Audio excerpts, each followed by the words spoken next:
सबसे जो बुरी बात होती है कि लोग आगे बढ़ते ही नहीं है बात करने के लिए, इस झिझक के साथ कि पता नहीं क्या होगा, पता नहीं सामने वाला बात करेगा कि नहीं करेगा। अरे भाई, सबसे बुरा क्या हो सकता है? अगर आप किसी को अप्रोच करें तो सबसे बुरा क्या हो सकता है?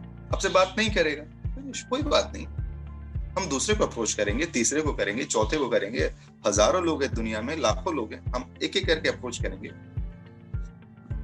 कोई आपको फांसी पर तो नहीं चढ़ा देगा ना, गला तो नहीं काट देगा ना, नहीं तुम मुझसे बात करने कैसे आ गए। ठीक है, कोई कंफर्टेबल होगा तो बातें करेगा, नहीं होगा तो नहीं करेगा। तो इस झिझक के साथ अगर आप आगे बढ़ेंगे कि पता नहीं बात करेगा कि नहीं करेगा, तो आप खुद ही बात नहीं कर पाएंगे। इस झिझक से बाहर निकलिए। हमेशा इस बात का ख्याल रहे आपको कि आप बस निस्वार्थ भाव से, ऑफ कोर्स इसमें आपका स्वार्थ बहुत ज्यादा नहीं छुपा हुआ है, आपका फायदा इसमें होता है, बाद में होता है। जैसे ही आप सामने लोग इंट्रोड्यूस करते हैं, वो जब इसके अंदर से बेनिफिट्स लेना शुरू करता है, उसके बाद से धीरे धीरे जब टीम बनती है, तब जाकर के आपका फायदा होता है। अदरवाइज एक बार के 270-273 रुपए से कुछ नहीं होने वाला है आज के डेट में। कोई एक बंदा आ भी गया और 273 रुपए आ भी गए आपके, या फिर कहीं नीचे में लगाया तो 27 रुपए या फिर 30 रुपए 45 रुपए आ गए, तो इससे कोई अचीवमेंट नहीं है ये। लेकिन हाँ, उसकी जिंदगी में अगर कोई बदलाव आ गया। हमारे बीच में ही कई लोग ऐसे हैं जिनके पास कोई रोजगार नहीं था, कोई जॉब नहीं करते थे, और इसको करते करते आज 50 से 60 हजार रुपए पर मंथ अर्न कर रहे हैं। फुल टाइम बिजनेस उनका बन चुका है ये। कम उम्र में 20 साल 22 साल के लोग ऐसे हैं जो कि 50,000 60,000 रुपए पर मंथ से अर्न कर रहे हैं। बताइए, जहां सामने वाला आदमी 10,000 रुपए की नौकरी के लिए दर दर भटक रहा है, घंटों लाइन में लग रहा है। अभी हाल फिलहाल में न्यूज आया था, हरियाणा में एक पियोन के पोस्ट की वैकेंसी निकली थी, 13 पोस्ट खाली थे, और उस 13 पोस्ट के लिए करीब 27,000 लोगों ने अप्लाई किया था। और इन 27,000 लोगों में इंजीनियर, आपके PhD holder, post graduate, MBA, ऐसे लोग सिर्फ उस चपरासी पियोन की पोस्ट के लिए अप्लाई किए थे। विडंबना है ये, बहुत ही मतलब दुखदाई बात है कि बेरोजगारी इस हद तक फैल गई है कि लोगों को रोजगार के नाम पर कुछ भी मिल जाए चलेगा, कुछ भी कर दो, आखिर रोजगार तो है। अरे भैया, इतना बढ़िया मौका दिया जा रहा है, इसको तो समझो। इस मेंटालिटी से बाहर निकलने की जरूरत है कि हमको तो बस एक नौकरी चाहिए। ये नौकरी मतलब नौकर वाली मेंटालिटी से हम लोग बाहर नहीं निकल पा रहे हैं, ये दुख की बात है। ये कैसे होगा? आपको सामने वाले तक इस बात को पहुंचाना होगा धीरे धीरे। बहुत आसानी से ये लोग बात नहीं समझते, ये मैं भी जानता हूँ। धीरे धीरे लोगों तक बातें पहुंचेंगी, और मैं देख रहा हूँ कि धीरे धीरे लोगों की सोच में परिवर्तन आ रहा है। तो ये सारी बात थी एंगेजमेंट की। आप लोगों के साथ एंगेज होइए, उनको एंगेज कीजिए। अगला लेटर जो हमारा है वो है A. A stands for the art of attracting people. लोगों को आकर्षित करने की कला। आप एंगेज तो कर ले रहे हैं, लोगों तक पहुंच तो जा रहे हैं, उनसे बातें कर रहे हैं, लेकिन क्या आप लोगों को अट्रैक्ट कर पा रहे हैं? क्या लोग आपकी तरफ आकर्षित हो पा रहे हैं? दूसरे शब्दों में ये कहें कि क्या लोग आपको सही में सुन रहे हैं? सुनना मतलब बस ऐसे ही कान से सुन लिया, आप बोल रहे हैं वो सुन रहे हैं, वैसा नहीं। क्या आपकी बातों को आत्मसात कर रहे हैं? क्या उनके अंदर आपकी बातें जा रही हैं? क्या वो इंटरेस्ट ले रहे हैं? तो ये इंटरेस्ट जगाना ये भी जरूरी है, उनको अट्रैक्ट करना जरूरी है। अब अट्रैक्शन से यहाँ क्या मतलब है, मैं उसको क्लियर कर दूं। अट्रैक्शन को यहाँ पर 2 तरीकों में लिया जा सकता है। पहला कि attraction in terms of your outer experience, outer attraction, बाहर से आप देखने में कैसे नजर आ रहे हैं, आपकी ड्रेसिंग सेंस कैसी है, आप कैसे कपड़े पहने हुए हैं, अपने आप को कैसे आप प्रेजेंट कर रहे हैं, आपका एटीट्यूड कैसा है, आप अपने आप को कैसे सामने वाले के सामने रखते हैं, आपका बोलने का तरीका कैसा है, आप कितने पॉजिटिव हैं, आपके अंदर कॉन्फिडेंस कितना है। आप अगर कॉन्फिडेंस के साथ बात करेंगे, उसका प्रभाव सामने वाले पर डेफिनेटली पड़ेगा। अगर ये सारी चीजें अगर बाहर से जो दिखने वाली होती हैं, अगर वो पॉजिटिव रही, सामने वाला डेफिनेटली अट्रैक्ट होगा। दूसरी बात आती है इनर पर्सनालिटी। इसके अंदर आता है नॉलेज। जी हाँ, ये कॉन्फिडेंस तभी आ पाता है जब आपके अंदर नॉलेज हो। आप जिस चीज के बारे में बात कर रहे हैं, उसके बारे में जानकारी आपको होनी चाहिए, और अच्छी जानकारी होनी चाहिए। उस सब्जेक्ट के ऊपर आपकी पकड़ होनी चाहिए। अगर आप किसी के पास प्लान लेकर के जा रहे हैं, तो उस प्लान के जितने इन्स एंड आउट्स हैं, वो आपको पता होनी चाहिए। जनरली क्या होता है कि जब भी आप किसी के पास जाते हैं बताने को, हो सकता है उसके दिमाग में पहले से किसी दूसरी कंपनी का कोई सिमिलर कॉन्सेप्ट चल रहा होता है। अब जैसे ही एक बार आप कहेंगे मोबाइल रिचार्ज, अब मोबाइल रिचार्ज से रिलेटेड कुछ भी वो पहले सुन रखा होगा, वो तुरंत उसके साथ इसको कंपेयर करेगा। तो आपके पास जानकारी होनी चाहिए कि आप उसके सारे सवालों का जवाब दे सकें। इनफैक्ट दूसरी कंपनियों में किसमें क्या चल रहा है वो भी जानकारी होनी चाहिए, तभी तो आप कंपेयर कर पाएंगे कि उसमें ये चीज नहीं है, हमारे पास ये चीज है। जो भी इस तरह के सिमिलर कॉन्सेप्ट चल रहे हैं मार्केट में, उसको लेते हुए जानकारी होनी चाहिए। मेरे साथ तो जनरली होता है कि जब भी मैं किसी लीडर को कॉल करता हूँ, हर बार 99% यही होता है कि मैं उसको अपनी बात बताता हूँ, वो फिर अपनी कहानी सुनाना शुरू कर देता है। वो अपनी टीम के बारे में, अपनी कंपनी के बारे में, अपने प्लान के बारे में, हर किसी के लिए उसकी कंपनी बढ़िया है भाई, वो उसको ही प्रमोट करेगा। तो सामने वाला जो अपनी कंपनी प्रमोट कर रहा है, आप अपनी कंपनी प्रमोट कर रहे हैं, वो क्यों अपनी कंपनी छोड़कर आप तक आएगा? सोचिएगा इस बात। अगर आप उसको कुछ पॉजिटिव दिखा पाए, अगर आप उसको कुछ एक्स्ट्रा दिखा पाए, हाँ जी आपको यहाँ पर उसी मेहनत में ये एक्स्ट्रा मिलेगा, तभी वो यहाँ से यहाँ आने के बारे में सोचेगा भी, अदरवाइज वो सोचेगा भी नहीं। अगर आपको कोई आकर के बोलो कि हाँ जी ये XYZ कंपनी है, इसमें ये बेनिफिट्स हैं, आप उसको ज्वाइन कर लेंगे? मुझे नहीं लगता है। अगर आप सेटिस्फाइड हैं यहाँ पर, तो अब देखिए सेटिस्फैक्शन अपने आप में एक अलग टर्म है। सेटिस्फाइड आप तभी होंगे जब आपके इसके बारे में सारी गूढ़ बातें पता होंगी कि ये जो भी परेशानियां होती हैं वो टेम्पररी होती हैं, लॉन्ग टर्म के लिए एक लंबी रेस का ये घोड़ा है। जो लोग इस बात को समझ लिए हैं उनके लिए अब किसी दूसरे कंपनी की कभी कोई जरूरत नहीं पड़ेगी। हाल फिलहाल में बातें चल रही थी पिछले 1-2 दिनों में कि हाँ जी बड़े पोजीशन के कुछ बड़े लीडर ऐसे क्विट करके गए हैं। यही बात आती है यहाँ पर सेटिस्फैक्शन की। आप इसको इस तरीके से देखिए ना, आप उस कंपनी को बुरी कह रहे हैं जहां से आपने अपना एक मुकाम बनाया, जहां से आप जो सो कॉल्ड जो सो बिग फैट चेक जिसको बोलते हैं कि मैंने इतने लाख रुपए कमाए, मैंने 8 लाख कमाए, 10 लाख कमाए, इतना सब कुछ कमाया, कहां से कमाया? इसी प्लेटफॉर्म से ना। आपने यहां से वो मुकाम हासिल किया और आज आप इसी में कुछ ना कुछ कमियां निकाल करके ये बोल रहे हैं कि नहीं जी ये बुरा है और आप कहीं और जा रहे हैं। ये तो सही नहीं है। ये तो वही बात हो गई कि जब तक गाय ने दूध दिया तब तक दूध निकाल लिया, अभी दूध वाला पीरियड उसका नहीं है, खोल करके भगा दिया, दूसरी गाय के पास चले गए जो कि अभी नया नया दूध देना शुरू किए। बहुत गलत। ये मत भूलिए कि वही गाय फिर से उसका सीजन आएगा और फिर से वो दूध देने वाली सिचुएशन में आ जाएगी, लेकिन अभी जो जिस तरीके से आपने भगाया है वो दोबारा आपके पास कभी नहीं आएगी। तो ये बहुत गलत बात होती है कि सिर्फ आप मतलब यहाँ से वहां, जिसको हॉपिंग बोलते हैं, हॉपिंग ऑन हॉपिंग ऑफ, चढ़ना उतरना जिनका चलते रहता है ना, लॉन्ग टर्म में कभी उनको सफलता नहीं मिलती है। अगर आपने अभी इतनी सफलता पाई है तो ये आप इमेजिन कीजिए ना कि अगर आप लंबे समय तक टिक गए, 5-10 साल यहाँ टिक गए, तो फिर आपका क्या मुकाम होगा। एक दूसरी कंपनी है, मैं उसका नाम नहीं लेना चाहूंगा, बट मैं डेफिनेटली रेस्पेक्ट करता हूँ उसके लीडर डॉक्टर सुरेखा भार्गव की। मेरे लिए, मैं उनको अपना गुरु मानता हूँ। वो उस कंपनी में जब से शुरुआत हुई तब से हैं वो, और तब से लेकर के आज तक पिछले करीब 20-25 सालों से हैं। आज उनका मुकाम देख लीजिए, she is the highest earning networker in India.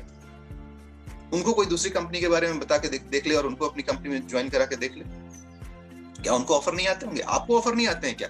आप सबको भी कहीं ना कहीं से ऑफर आते रहेंगे होंगे, इसको ज्वाइन कर लीजिए, ये मिल जाएगा, उसको ज्वाइन कर लीजिए। ये आप पर निर्भर करता है कि आप कितने वेल डिटरमिन्ड हैं, दृढ़ प्रतिज्ञ हैं कि नहीं जी अब जो है मुझे इसमें करना है। हाँ, इसी में सुधार करना है, अपने अंदर सुधार करना है, जो कुछ कमियां रह रही हैं उस कमियों के ऊपर काम करना है, जो कमियां हमें नजर आती हैं अपने लीडर्स को बताना है ताकि कंपनी तक वो बात पहुंचे, उसमें सुधार ऑलरेडी हो रही है। हमारी कंपनी की अच्छी बात यह है कि उनके पास सारे नोटिस ये पहुंचते रहते हैं और इसके ऊपर काम करते हैं। मैं खुद पिछले जो भी 9-10 महीने से इस कंपनी के साथ जुड़ा हुआ हूं और तब से मैंने देखा है कि शुरुआत में और अभी में काफी अंतर आया है। पहले जितने चैलेंजेस होते थे अब उतने चैलेंजेस नहीं। देखिए ऑनलाइन शॉपिंग वाला जो होता है, पहले बिल अपलोड करना होता था, उसकी जरूरत नहीं है। कल मेरे पास अपने आप मैं देख रहा हूँ मेरे ट्रांजेक्शन्स में फ्लिपकार्ट का कैशबैक के रूप में पैसे आए हुए लेवल का। जिस बंदे ने किया था मैंने उससे पूछा कि क्या तुमने किया था क्या? उसने बताया हाँ सर। पहले वो हर बार मेरे को कॉल करता था, सर मैंने बिल अपलोड कर दिया है, अभी तक पैसा नहीं आया, सर थोड़ा देख लीजिए, सर थोड़ा फॉलो अप कर लीजिए। अब जरूरत ही नहीं पड़ी, अपने आप उसने कब शॉपिंग की, कब क्या हुआ, कब उसका वो जो रिफंड वाली पॉलिसी वाला टाइम होता है वो खत्म हुआ, मुझे नहीं पता। अल्टीमेटली उसके वॉलेट में पैसा आया, उसके वॉलेट में पैसा आया, अपलाइन वॉलेट में पैसे आ गए। तो कहने का मतलब चीजों में काफी कुछ इंप्रूवमेंट हुआ है। हमारी जरूरत यहाँ पर यह है कि हम उस चीज को समझें और धीरे धीरे उसके साथ ईमानदारी के साथ बढ़े रहें। तो हम बात कर रहे थे यहाँ पर A stands for attracting people. लोगों को अट्रैक्ट करने के लिए सबसे पहले तो आपका आउटर अपीयरेंस बढ़िया होना चाहिए। मेरे एक टीचर थे, वो बोला करते थे, पहले दर्शनधारी फिर गुण विचारी। पहले तो दर्शनधारी बनिए, पहले तो देखने में अच्छे लगे आप, तभी तो कोई आपकी बात सुनेगा। रोड पर कोई भिखारी चल रहा होता है, भिखारी चल रहा नहीं देना है। वही कोई वैसा आदमी आ जाए, एक्सक्यूज मी सर, ऐसा है कि मेरा वॉलेट खो गया, मैं कहीं जा रहा था, ऐसी ऐसी बात हुई, मुझे कुछ पैसे की जरूरत पड़ रही है, आप मुझे कुछ पैसे दे दीजिए। तो ये दूसरा जो बंदा है, आप उसको देखते हैं पहले ऊपर से नीचे तक, देख के लगता है कि हाँ जेन्युइन है, तो आप उसको कुछ पैसे दे देते हैं। मैं जानता हूँ कि लोग इसका गलत फायदा भी उठाते हैं, बट उसको हम अभी एक साइड करते हैं। बट पहले एक भिखारी को आपने ऐसे भगा दिया और इस बंदे को जो अभी जो देना था 100 रुपए 50 रुपए वो आपने दे दिया। क्यों दे दिया? क्यों? कहीं ना कहीं देख के लगता है कि हाँ यार, अटायर से गेटअप से ऐसा लग रहा है कि जरूरतमंद है, इसको हम कुछ हेल्प कर देते हैं। ठीक है, तो लोगों को अट्रैक्ट करने की कला आनी चाहिए। आप लोगों तक पहुंच पा रहे हैं लेकिन उनको अट्रैक्ट नहीं कर पा रहे हैं तो भी बात नहीं बनेगी। अगला और लास्ट इसका टीम का जो लेटर है वो है M। M stands for the art of managing relationships. Relationship को बरकरार रखने की कला आनी चाहिए। यहाँ रिलेशनशिप से वो मतलब नहीं है कि हस्बैंड वाइफ, भाई बहन और वो वाला रिलेशन। यहाँ रिलेशनशिप से मतलब ये है कि जिस किसी से भी आप बातें कर रहे हैं उसके साथ उसको कंटिन्यू रख सकें। लेट्स से कि कहीं पार्क में किसी से आपकी मुलाकात हो गई और बातों ही बातों में आपने नंबर एक्सचेंज कर लिया। अब हर बार ये संभव नहीं होता है कि पहली मुलाकात में ही आपको मौका मिल जाए और आप बिजनेस की बात कर लो, नहीं होता है। लेकिन किसी कारण से अगर आपने नंबर एक्सचेंज किया है तो अगर दोबारा आप उसको कांटेक्ट नहीं करेंगे, अगर आप दोबारा उसको कॉल नहीं करेंगे तो फिर वो बात वहीं आई गई हो जाएगी।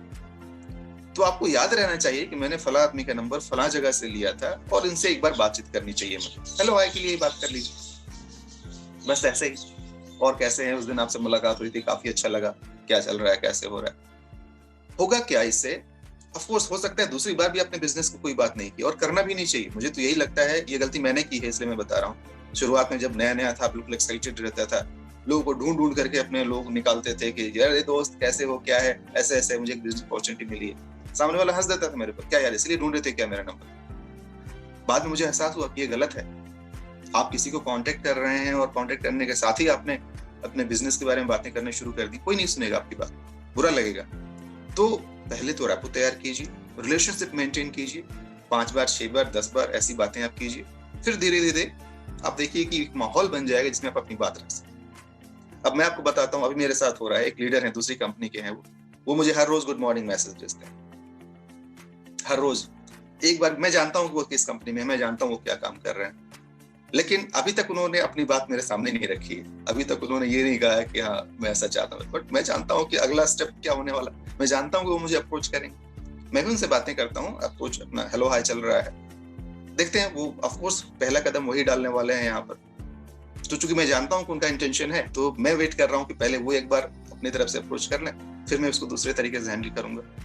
लेकिन ये हर बार जरूरी नहीं होता है, कितनी बार ऐसा भी होता है कि वहां पर आप अपनी तरफ से अप्रोच करें।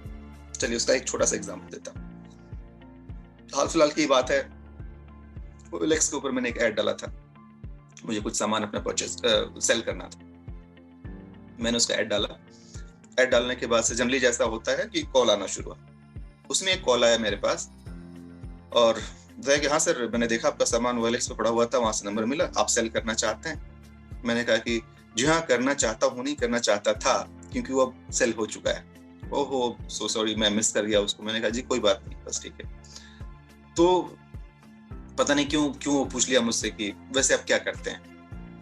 तो बताया कि हाँ जो टीचिंग प्रोफेशन मेरा है, मैंने उसके बारे में बताया। अच्छा आप और प्रोफेसर हैं, तो बहुत अच्छी बात है। बहुत सारे स्टूडेंट्स आपके बीच में होते होंगे, बहुत सारे बच्चे ऐसा होते होंगे। तो हमारा भी कुछ इस तरह का काम है कि हम करियर काउंसलिंग करते हैं, स्टूडेंट्स को उनके करियर के बारे में वो क्या कर सकते हैं वो बताते हैं। तो मुझे लगा अच्छा मतलब ऐसा होता है ना कि जब बच्चे 10th 12th कर लेते हैं तो उसके बाद आगे उनको क्या करना चाहिए, इसके लिए एक एजेंसी होती है, लोग होते हैं जो उनको आगे बताते हैं कि आपको डॉक्टरी करना है, इंजीनियरिंग करना है, आपका इंटरेस्ट क्या है, उसको लेते हुए वो आगे बताते हैं। मैं बोला कोई NGO जैसा है या फिर आपकी अपनी प्राइवेट फर्म है, क्या चीज है? मुझे लगा ऐसा कुछ होगा। बोला कि नहीं ऐसा है कि हम लोगों को अलग अलग तरीके की जॉब अपॉर्चुनिटी के बारे में बताते हैं। तो मुझे लगा अच्छा जी ये तो अपनी ही लाइन का आदमी लग रहा है। अब इतना कहना था कि मैं समझ गया। मैं बोला कि ओके बढ़िया है। अब मुझे पता था कि वो किस लाइन पर जा रहा है। मैंने कहा कि इससे पहले कि तुम आओ मैं ही आ जाता हूँ। मैंने कहा अच्छा अच्छा समझ गया मैं आपसे, बहुत अच्छी बात है। मैंने कहा कि डेफिनेटली बहुत अच्छी बात है आप जो काम कर रहे हैं, लेकिन मैं भी प्रोफेसर हूँ, लेकिन साथ साथ में ये काम मैं भी करता हूँ और लोगों को मैं डिफरेंट जॉब अपॉर्चुनिटीज ऑफर करता हूँ जो वो कर सकते हैं और आज के समय में जैसा होता है। और इस तरीके से इनडायरेक्टली मैंने अपनी बात रखी। तब वो बंदा सीधे बोला कि सर आप किसी नेटवर्क मार्केटिंग की बात कर रहे हैं क्या? मैंने कहा बिल्कुल सर मैं वही बात कर रहा हूँ। फिर वो हंसने लगा, बोला कि सर मैं भी तो वही बात कर रहा था। मैंने कहा सर मैं वो समझ चुका था, इसीलिए तो मैंने वो बातें आपसे करी। तो कहने का मतलब ये कि आपको नब्ज पकड़ने आना चाहिए। नब्ज पकड़िए, कहाँ पर पहले आपको बोलना है और कहाँ पर पहले आपको सुनना है, ये आपको डिसाइड करना पड़ेगा। और धीरे धीरे फिर देखिए कैसे मजा आता है, कैसे ये कारवां बढ़ता चला जाता है। तो जी हाँ दोस्तों, इस तरीके से अगर आप रेगुलर इंटरवल पर अपने लोगों के साथ बातें करते रहेंगे, हेलो हाय करते रहेंगे, एक कड़ी बरकरार रखेंगे, तो आज नहीं तो कल वो रिजल्ट में जरूर कन्वर्ट होगा। समय लग सकता है, हर किसी का अपना समय होता है।